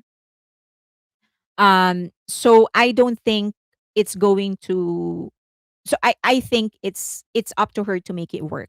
It'll be and I think being a branding and marketing person myself, it is a challenge. You know, as a marketer, you kind of like these cases because it's going to prove to everybody your worth. And if she succeeds in rehabilitating the IP, then she will just become the one of the best branding manager in the history of brand management. So I'm sure that she's taking it as a challenge, but just as an initial assessment, yes, it's a total disaster. The IP has no worth anymore. I think, as I've mentioned before, Hybe's fight is more to not set a precedent. They want to make sure that nobody actually tries this again because they know that they're going to fight any kind of attempt like this. They don't want to encourage or to give other idols the reason to even attempt to break away from their exclusive contract. So I think it's more that the reason they fought for it, not necessarily because they believe there's something else in the IP. I think it's absolutely obliterated at this stage. Okay. Let's go to Le Seraphim. I feel that Bang Shiyuk will be a Chebol and he will not let anyone mess with BTS because they will be Chebols in the making. BTS as Chebols. Oh my gosh. Okay, let's Seraphim because I owe this to you. I've been teasing this for a really, really long time and I haven't really done this. So, Kazuha is she just got, well, it's not really new, but she is the brand ambassador of Vidici. Um, Vidi Vici Beauty. So it's a beauty brand. She's now the brand ambassador. Um, she deserves it. I mean, of the members, I think she has the classiest beauty. So she fits beauty brands and beauty products for sure. And then Yoonjin is actually off to Italy. She's already there. She's going to attend the Fashion Week. And I think she's going to be representing Fendi, although she has not been formally announced by Fendi. So there's no formal announcement that she is the new brand ambassador, although she has been wearing and showing up with Fendi, and Fendi has actually gifted her some things, but no formal announcement yet. I'm not very familiar with Fendi, so I don't know if they actually do formal announcements the same way other brands do. Um, so let's see. But they gave her like a limited edition purse or something, and now she is in Fashion Week. Let's see if this is going to be a long term brand partnership with her. Okay, so she's there, and also their youngest member is also off to Italy. I think for Onitsuka, like a shoe brand that's from Japan. Okay, so some these are some like word on the street, like rumors on what the next album is going to be. So I one of the info that I got is that they're going to break away a little from the usual stuff that they do. They usually do a trilogy and they're bound by a specific concept. They might still do that, but the process of how they're going to be doing it might change. And there's going to be allegedly some involvement, some partnership with some US producers, prominent producers. It's not Ryan Tedder specifically, but I just found this picture. So I put it there. But there's going to be a lot of collaborations with some of the more established producers in the US, some Grammy winning producers actually. So the next album is going to be way more personal for the group, meaning this concept was actually developed almost end to end by the members themselves, which I think is a good step for Le Seraphim because they're finally taking control over their own creative foley. So from the very first album, Yoonjin and most prominently Yoonjin, but also other members like Sakura, they've contributed to writing in the writing of the lyrics. It's just that Yoonjin has moved faster in terms of doing production. So she became already the main producer of several of their tracks. She came up and also fully developed the concept of spaghetti that came from her. So she just kind of moved faster in taking like more prominent roles in the development of their album. So allegedly, the next album was also conceptualized and then fully developed by the group themselves. And Yoonjin is kind of like a a prominent figure in that process. I think with the success of Spaghetti, it's given them more confidence in telling their own stories. She has done well so far. She has done well so far. So some of the names that came up are really exciting. I hope it actually comes into fruition. Will they work with Diplo? I can't answer specifics, but let's just say um you hear like the producers are actually like big names. Like if I mention them, you'll know. Even if you are not well researched, if you don't know a lot about production and compositions in the US, if I mention the names, you will know. That's the next level of partnership that they will be pursuing. They have a big Hollywood project coming in. And it's going to be more than just an OST. So right now, as you know, Cordis actually made some big headways in the US. They created the OST. They were offered the to do the OST for Goat. And then, so apparently, what happened was that they were given the song already, and all they needed to do was sing it. So it was written and composed by someone else. It was given to them, and Martin asked if they can change the lyrics, if they can change some of the melodies and the lyrics. So, and then the producer agreed. They said, "Yeah, you can try," but the producer did not commit on whether or not they're going to be using what will produce. But they ended up actually using it. So great for them. But Le Seraphim has a big Hollywood project, and it's more than just an OST. So it's something bigger. I'm excited for it. So let's hope that actually comes into fruition. And it's not just Netflix. It's actually either an actual TV series or a film. They'll do something there. Allegedly, Yunjin is working out, trying to work it out to do a song for all the female girl groups of HYBE. So let's hope it actually happens. So one of the easiest thing to do is to actually just pull these girls to do a recording together. But there are a lot of concerns in terms of branding, right? Like there's always like concerns about, especially because they technically belong to different agencies. There's always a concern on whether or not will they be accused of using the name of the other group to become popular or to get more exposure or whatever. So it's more the branding concern and not really the creative part of it. So that's the only thing that's keeping them from actually pursuing this fully. But I heard Yunjin is actually pushing for it. So that let's see. Also, just want to repeat again, these are rumors. So they're rumors. So I have no confirmation. I can't present proof because it is rumors, just what I hear in the grapevine. Okay. But I do hope it actually happens. And then they have this is a different kind of brand partnership. It's actually a line. So they are negotiating with a they are market Hybe is looking for a partner for them to do a line. So the brands that I put here, it might not be them, but they actually want to do a line for Le Seraphim, meaning the girls will actually design a line for this brand. So it's an elevated kind of partnership. That's so many people on one song though. Yeah, but We Are the World happened. um Right? So and there are many people in that song. So it's possible. Let's see what's going to happen. They have all made names for themselves. Yeah. And my concern is that I hope they actually approve. As I've said, it's not really like if it's more about the branding that they're concerned. Like, is this the right time to actually do it? It, to do something like this. You do want to establish the identity, the creative identity, and also the branding of each of the group to be independent from each other. So you don't want them to be tied to Hybe or to Geffen or to whatever. So usually they don't allow, like, look at this from this perspective. TXT and BTS have never collaborated. They could have easily done so. They all write.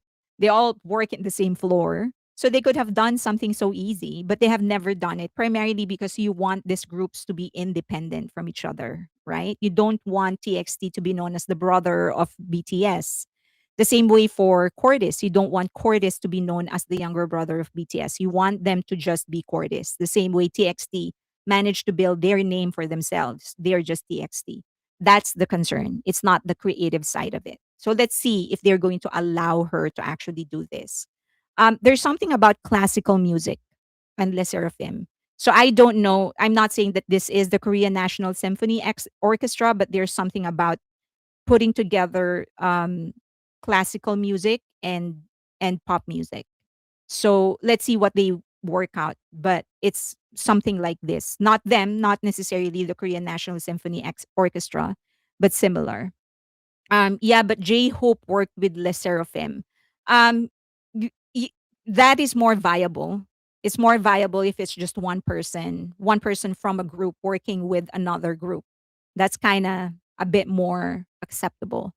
Um, but to have both groups work, like an entire group work with an entire group, that's a different matter altogether. RM worked for TXT and there were photo shoots. Yeah, but it's not like an actual musical project. I have a question. What's with people and being so negative about the new global girl group, especially the assumption that they'll be Cat's Eyes copy? I haven't actually heard anything negative. I think it's more about um why did you take that, like questions as to why they did not make Cat's Eye if you're going to ask them to come back and try for another group. I need an updated Big Hit Family photo shoot. So Songyeon posted a picture. I think I showed that to you last week. He posted a picture of um like cups, different types of drinks, some coffee, some smoothies or whatever. And a lot of the Cordis fans actually assumed that that BTS and TXT and Cordis had a shoot of some sort or a project together because it corresponded to 17 cups, and that and Cordis and TXT and BTS together are 17. They assume that. That's, and mostly it's Cordis fans, course. What new global girl group? They have a new girl group that they're working on, that they're going to start. It's going to be a reality show as well.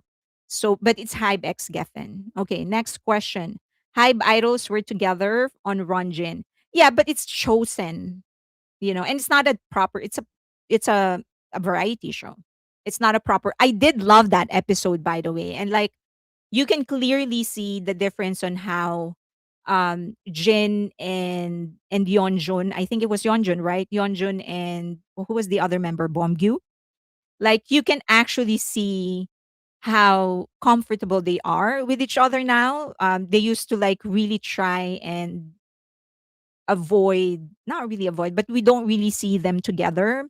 But here you can just like see how comfortable they are with Jin. Like Yeonjun was like, I'm just gonna go to his house. Like that they spend time together because of how comfortable they are with each other. So I love that episode. And as I've said, I think at this stage TXT have made a name for themselves. They are successful on their own, and they know that um and they are themselves. They don't need BTS anymore. They have established their name. So I think it would be safe for them to work together. I hope it happens. Bombview is Jin's child. They should make HYBE Olympics in the near future. Oh, like the game caterers, right? The game caterers. Yeah, I wish they do that too. Okay, he talked about playing games with Jin as well. Can you guys give a shout out to Pakistani Army? Hi, Pakistani Army. Hello. Okay. Um, let's move to BTS. I said we were going to end with BTS, and we will. Okay. So there was a kind army, BTS X Singapore. That's the X account. And she made just like a graph to make it simple because a lot of armies are starting to get confused. Like which one's getting shown on Netflix, which one's getting shown on cinema, which one's getting shown on Weavers. Okay, so she made a graph. Really love this. Okay, so Netflix, Weavers, and cinema. So the Gwangwamun will only be shown and streamed on Netflix. It's not going to be shown on Weavers. It's not going to be shown on cinema, at least not yet. It might be shown later, but not yet. So this is just going to be exclusive on Netflix. They might do a cinema release, but not until if they ever do that, it will be in cooperation with Netflix because they hold the distribution rights to it, or it might be something else like behind the scenes or something, but not the actual whatever we're going to be seeing on Netflix. It's going to stay on Netflix for sure. Now, the Goyang Day One will only be live streamed on Weavers. Goyang Day One, but Day Two will be live streamed on Weavers, and it's also going to be shown in cinema. Okay. Goyang Day 3 will only be live streamed on Weavers, but it's not going to be on Netflix, not going to be shown on cinema. Tokyo Day 1, nothing unless you're there. But Tokyo Day 2 will be shown on cinemas. Okay. So that should be clear. Great graphs, yeah. That's the account of the army. BTS X Singapore, if you want to follow her or check her account. So for the live viewing for cinemas, go to btsliveviewing.com so you can sign up and you can buy the tickets. I think it's this one's going to be sold out. So go and get it quick. Okay? So btsliveviewing.com. You can sign up. You can do CGV, Lotte, Megabox. Do it as soon as you can because I think it's going to be sold out. And then for the live streaming, you just go to Weverse because I that's where they will be selling the tickets for that. So this is the online live streaming dates, April 9, 11, and 12. And then this is the prices for the tickets. So you can do all day pass, 1 day pass, 4K single view, 4K single view. So 165 Korean won. It's a little higher than the usual, I think, is it?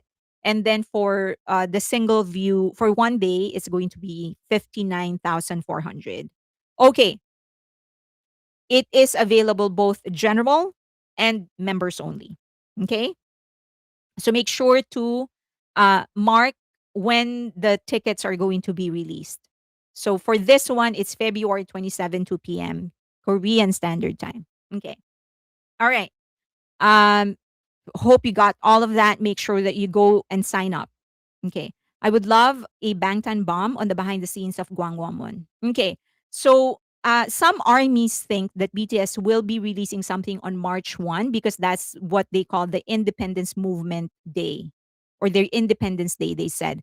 So maybe you can mark your calendars. They think that BTS is going to drop some clues on March 1 or some content at the very least because that's when um, they call it the independence. What do you call it? The independence movement or Samijol. Samil. Okay, so March 1. Let's see if they are right. Okay, but some of them were like posting on X and Facebook saying that they think that something is going to be released on that day. Hi to everyone, Jay Cabrera. Armlene, I would love a Bangtan bomb on the. Okay. All right.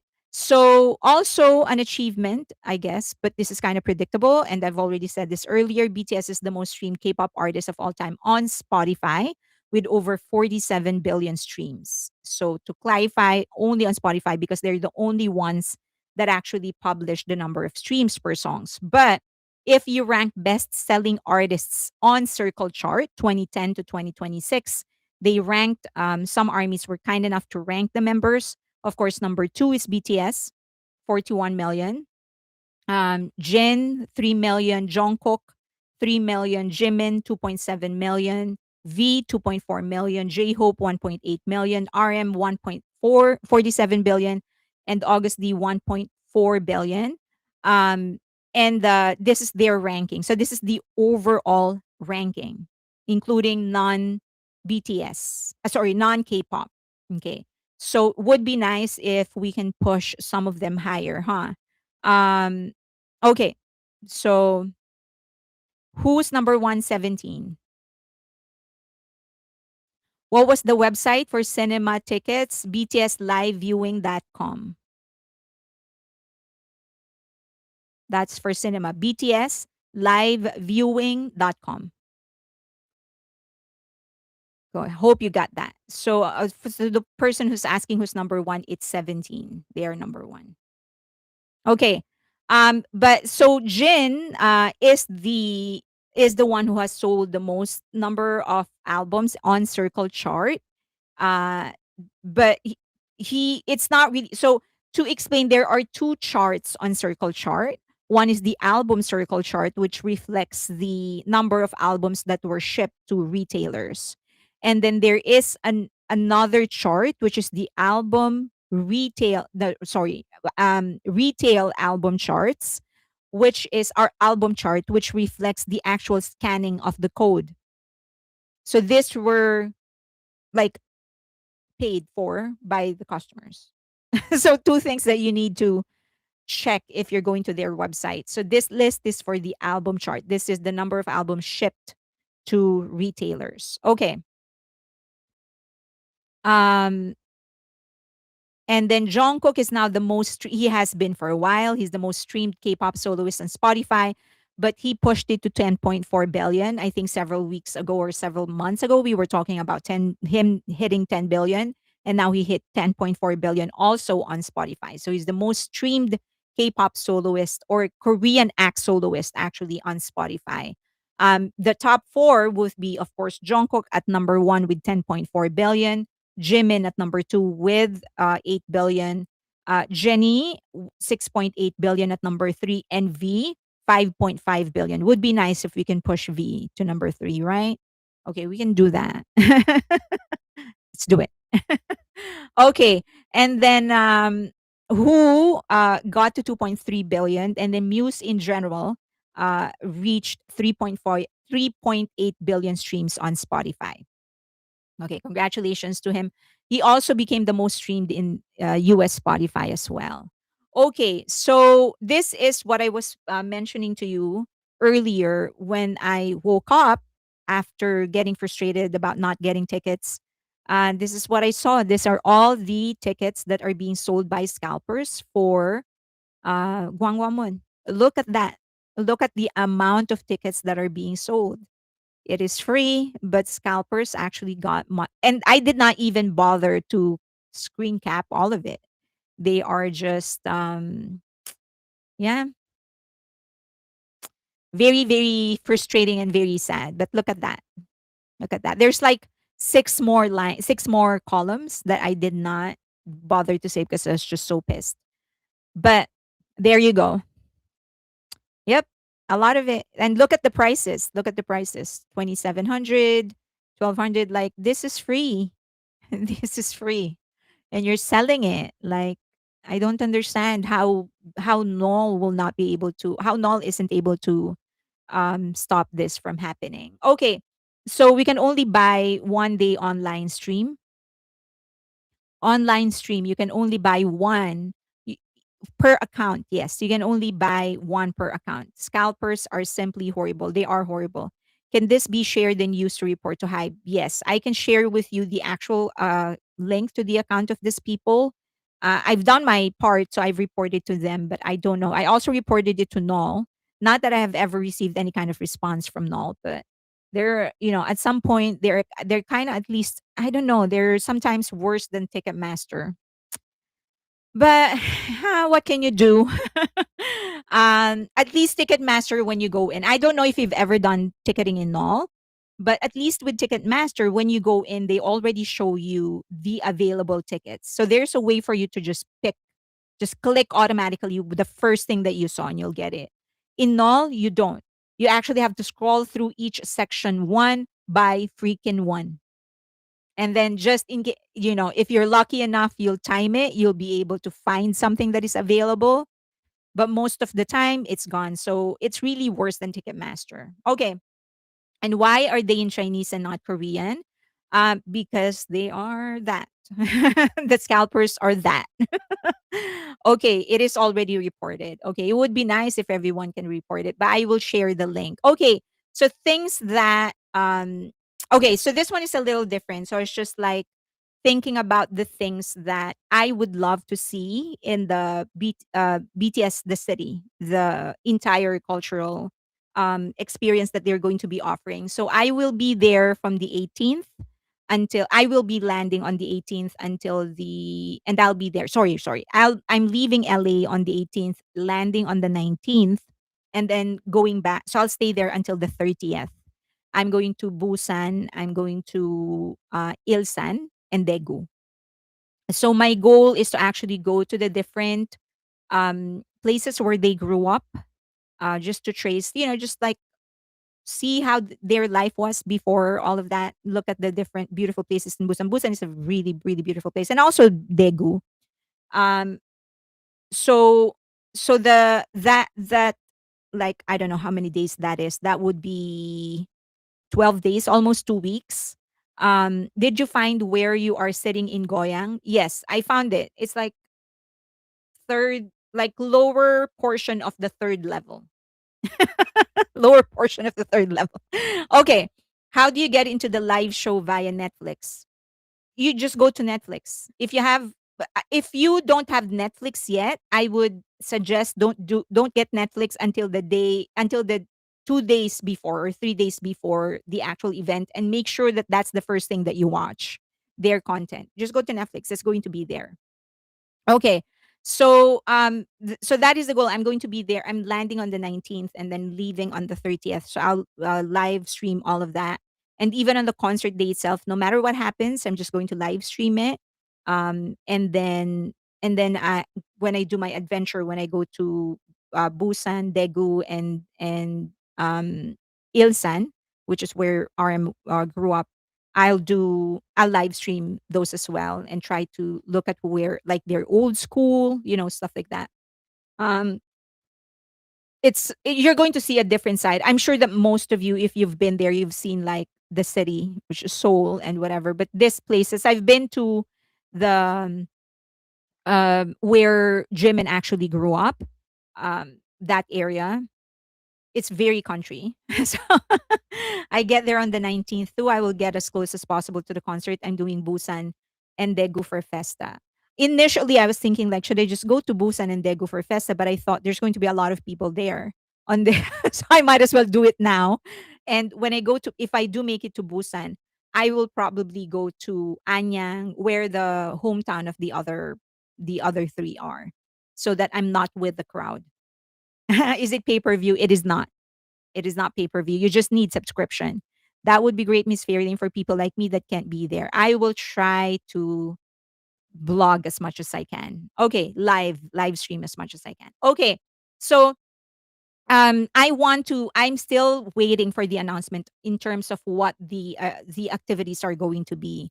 But this is a little different because these are the things that I wish they will do. Like if I am going to be appointed the head of these activities, these are some of the activities that I would actually wish to see in BTS the city. Number one is an Arirang Cultural Pavilion. So it's like a curated space connecting BTS's Arirang to the theme of Korean heritage. So I want to see like hanbok reinterpretation, meaning I do want to see their traditional hanbok, but I also want to see modernized hanbok. I want to see instrument showcase. I want to see the Hangul calligraphy installation, lyric translation layered with cultural annotations. So it's kind of something like this. I want to be able to go to different places, and it's not necessarily museums, although it could also be museums, but like public places to be converted into an actual pavilion where I will see different elements, the different cultural elements of South Korea, connecting the Arirang of BTS and their actual Arirang. So contemporary to classic. So that if, for example, if I'm going to the different stations, for example, of their subways, it's a very, very popular place. Um, and for those who haven't been there, so there are many stations, train stops, subway stops in South Korea, where it's not just a simple station. There's actually a shopping area there. There's like restaurants. There's a mall there. So when you stop in a certain train stop, you can actually get off and experience other things.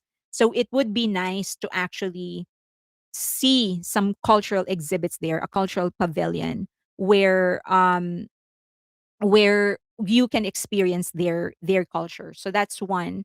I would love to see, as I've said, the classic handbook, but also modern interpretation of the handbook. Also, if ticket buyers don't show up, won't the venue sell if people buy same day? Immersive, I also wanna see an immersive Arirang 360 dome. So, so in the Philippines, we had like a what do you call this? The planetarium where you get to one place and the entire like the roof and to the walls, so it's wall to wall, basically, wall to ceiling, and the entire ceiling as well. You It's kind of like the dome in Las Vegas, where the entire thing actually converts into something. It transports you into a different universe. So um I would love to see like a projection where I would love to see BTS there, basically, all over me, right? Like in a 360 experience of their different performances, of course, enhanced already.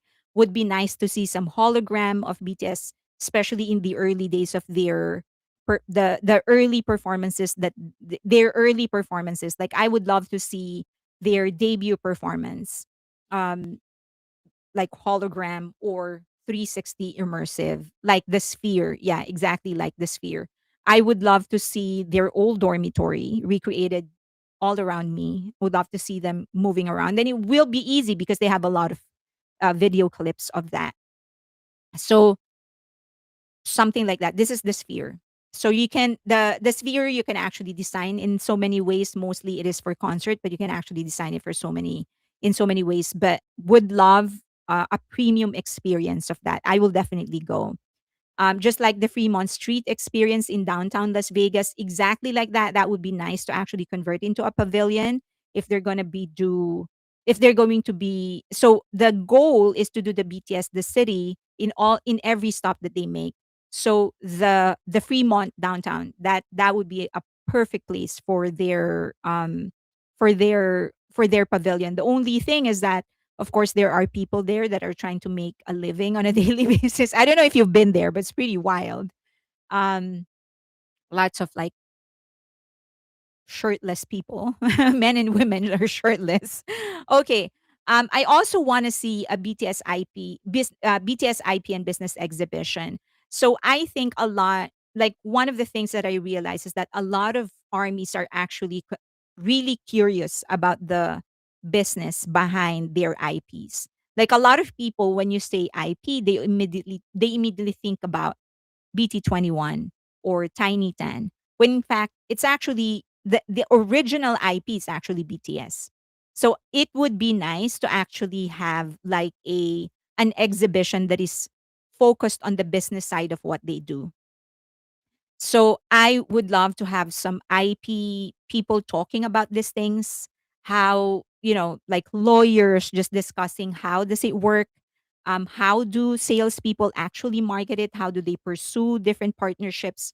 I think Tiny Tan and BT21 are two IPs that have collaborated with so many brands, many of which we don't even know because many of the brands are actually just local to a country.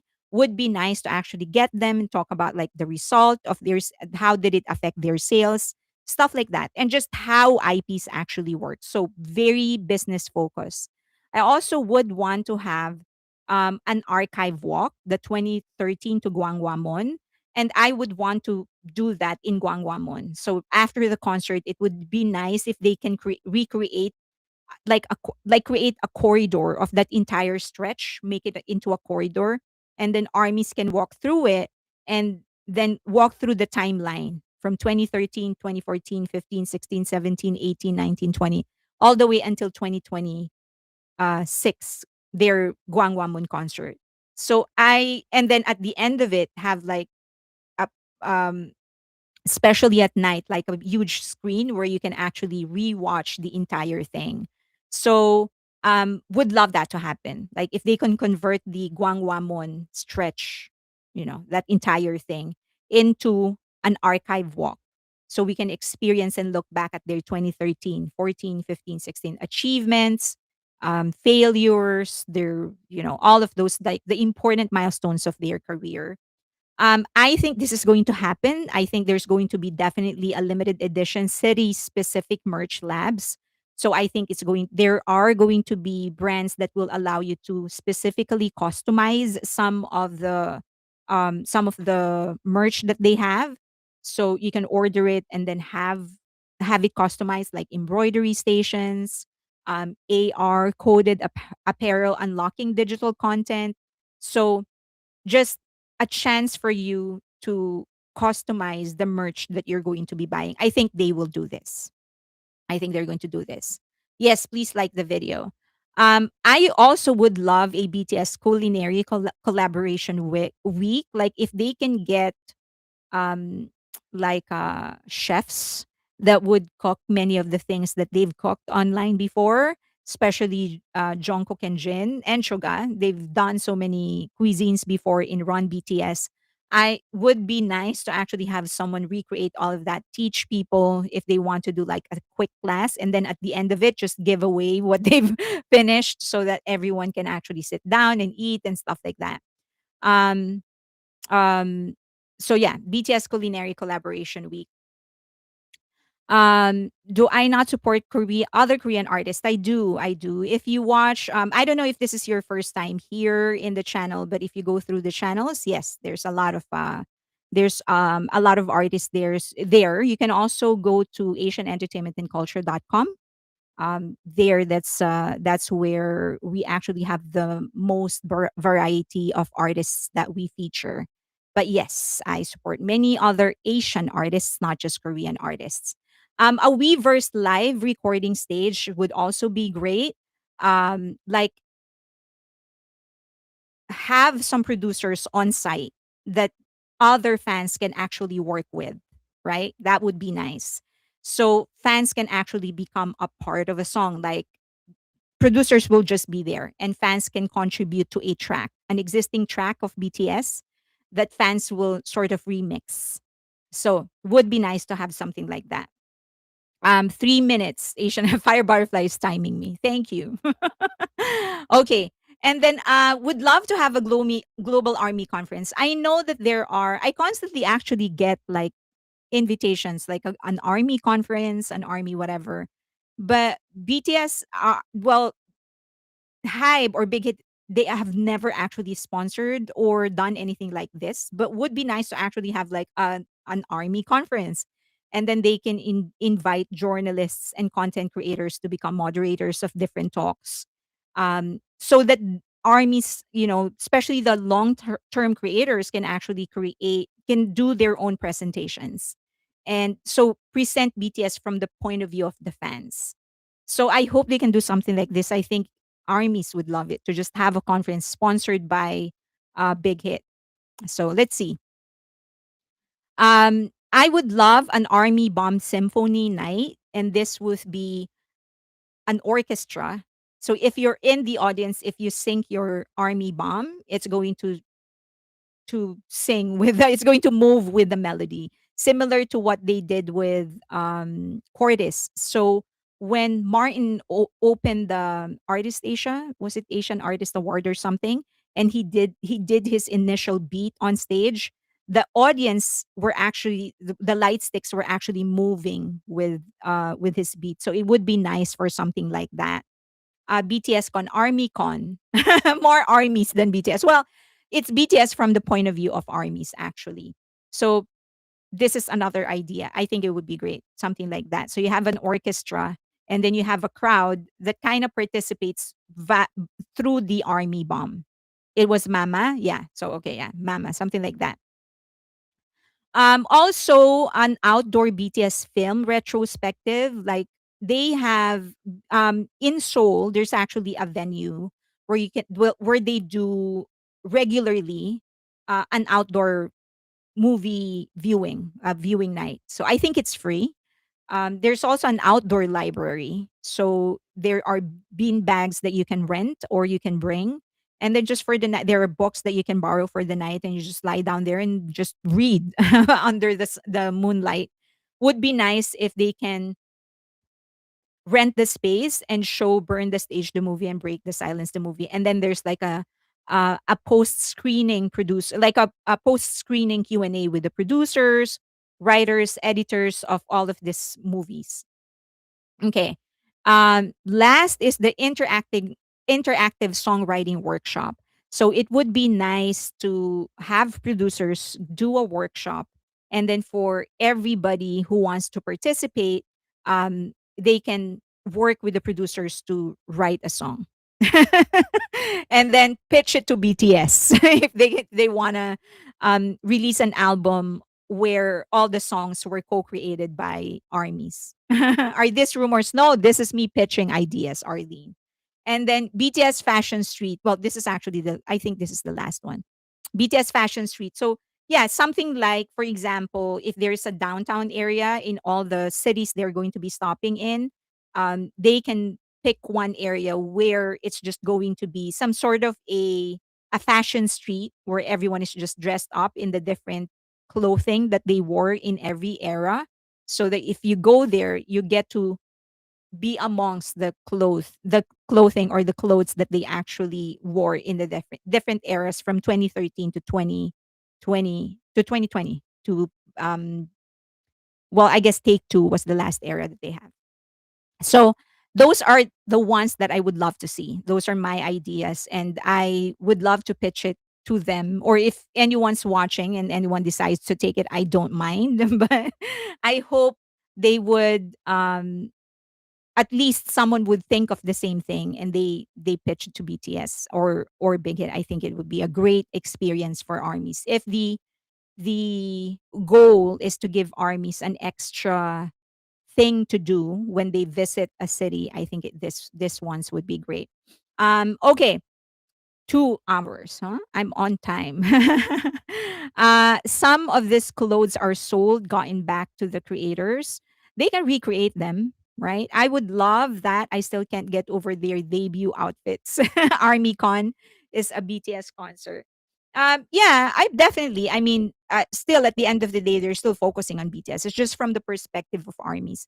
I hear a lot of these army cons, like conferences where it's just armies talking about BTS. I've gotten some invitations several times already. I just never really had the time to actually check them out. I don't know how good they are, but would be great to, if it's actually like organized by Big Hit, right? I'm sure a lot of you would be interested in meeting some of the creators that you often watch, right? And so just to to ask them questions in person, I think would be a great experience for armies. You need a pitch session with Hybe. Maybe someone from Hybe is lurking here. I hope. I wish Big Hit internship can be taking notes from of your ideas. All they all they good for is taking down live streams. All they're good for is taking down live streams. Okay, they looked a mess during their debut. If I'd known about them, I wouldn't have given them a chance. There were also science cons. Ji Young Lee was on a few. I love these ideas, but not in Korea. After I have seen how Koreans treat them, no, maybe in France. Hmm. Or in every city, right? Why not? I'm sure there are a lot of Korean creators that center on Big Hit on Hybe. Okay, so that is it. Thank you so much for being with me. Do you have questions? But I will be seeing you on Wednesday, so we'll talk a little bit more about the Guanghwamun and the things that I will be doing. Oh, so Fire Butterfly, did you get in touch? Were you able to get in touch with Amy? But we do need a someone that will volunteer. So Amy has this project, and it's a what is your arirang, basically. What is your army rank? So the idea is how, like, if you want to share some stories on how BTS impacted your life, or how you found BTS, or how BTS helps you in your life, like share your story, and that will be um in a website. So I will show you a website. I think I've shown this to you before. I'm not quite sure. But the idea is to sort of show um um well, for the rest of you, if you're not interested in hearing this, you can go. I'm just sharing what Amy I'm sharing Amy's project because we need volunteers for the website. So we need okay,